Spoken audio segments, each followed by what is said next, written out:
na dekada, ang probinsyang ito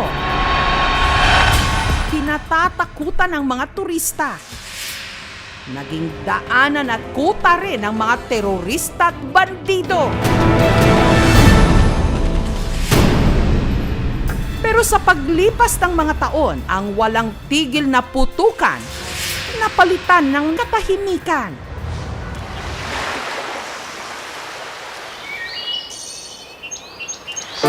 At ang pumailan lang na ingay kung gaano talaga kaganda ang probinsyang ito at gaano rin kalaki ang potensyal dito ng turismo.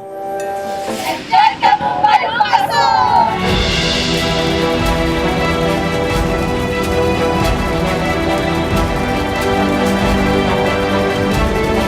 Ito ang pinakadulong isla sa katimugang Pilipinas, ang probinsya ng Sulu.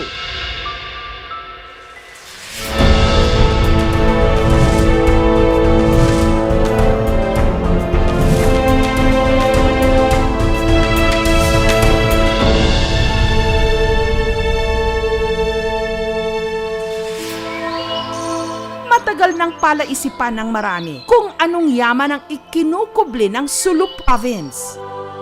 Pahirapan din kasi itong marating. At parang ibinulong na lang din sa hangin ang mga kwento na meron pala ritong lawa na tila hugis puso.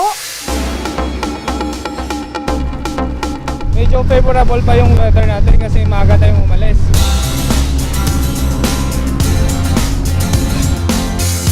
Matapos ang 4 na oras na paglalakbay, narating nila ang daungan sa munisipyo ng Luok. Mula rito, kinailangan pang bumiyahe ng higit 1 oras papuntang bayan ng Panamaw, kung saan daw matatagpuan ang sinasabing lawa na korting puso, ang Lake Siit. Dito na kami pinahintulutang magpalipad ng drone. At sa kauna-unahang pagkakataon na malas ang ganda ng Lake Siit sa ere na kahit sino mabibighani sa korte nitong hugis puso.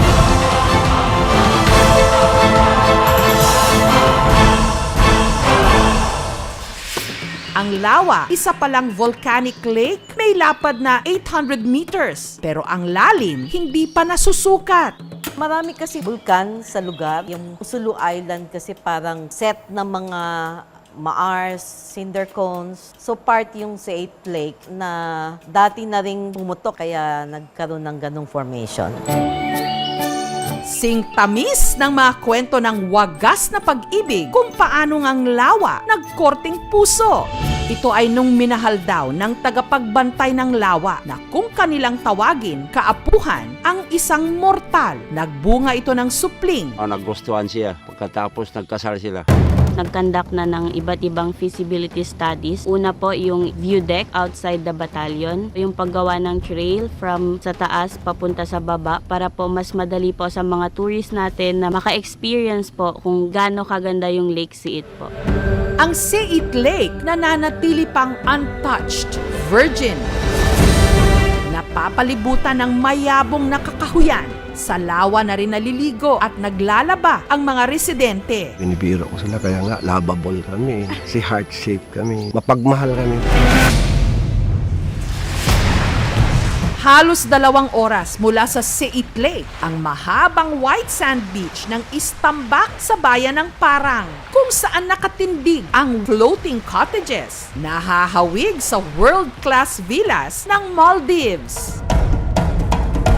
Malingkat in tubig di biyak Maldives. Narito rin ang Maang Sali Beach na pino at puti ang buhangin. Sa linaw ng tubig, pwede kang manalamin. Pero ang tunay nilang yaman, wala sa ganda ng kanilang dalampasigan, kundi masisisid sa pusod ng kanilang karagatan. Ang ipinagmamalaking South Sea o Sulu Pearls. Ang Sulu Pearl, kulay grayish-white ang kulay at gabulitas ang laki. Ang bentahan nito ngayon sa international market mula $200 to $700 o 11 to 38,000 pesos. 18th century, after ng Ming Dynasty, doon na nag-harvest ng pearl dahil ginagamit na to for trading. Hindi nila matatawaran yung ganda ng Sulu pearl kasi kumpara sa tibay, sa tigas, na talagang natural. Ang Sulu pearl nabubuo sa loob ng taklobo na kung tawagin, tipay. Kung noon, kanya-kanya ang mga badyaw sa pagsisid sa mga ito sa dagat, ngayon, kinoculture na sa mga farm. At ang isa sa pinakanauna, ang pearl farm na ito sa bayan ng Maimbung. Isa ito sa makakatulong sa malagaan natin yung ating kalikasan, ating karagatan. Isa sa kanilang maninisid, si Mervin mula sa tribong Tausug. Gamit ang kompresor, kaya nilang sumisid sa ilalim ng tubig na may lalim na 100 feet. Dahil malakihan ang produksyon, ang mga tipay itinatanim nila sa ilalim ng tubig at nakasilid sa tila lambat. Pero nung araw na yon, sa kalagitnaan ng pagsisid, ang gamit na hose ni Mervin sa kanyang kompresor, nagkaaberya.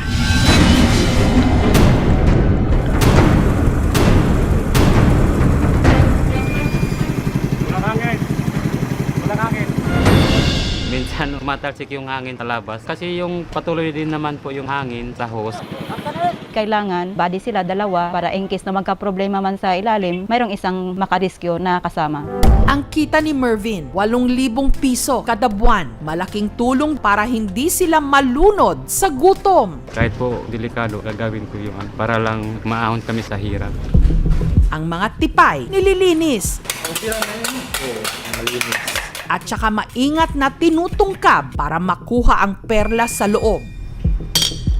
Bago pa man dumating ang mga Kastila sa Pilipinas, ang Sulu na ay isang sentro ng kalakalan. Nasa gitna kasi ang Sulu mula mainland Southeast Asia, port of entry siya at exit ng mga barko. Ang Sulu po is actually iba na from the Sulu 5 or 10 years ago. We are rich sa mga beaches. Wala na tayong na-experience po na mga kidnappings, wala na pong bombings. Napaka-peaceful na po ng probinsya ng Sulu. Umaasa ang mga taga-Sulu na ito na ang simula para sila'y makilala. Hindi bilangkutan ng mga terorista, kundi isang tagong paraiso na ang mga mamamayan mapagmahal sa kapayapaan at may mabubuting puso.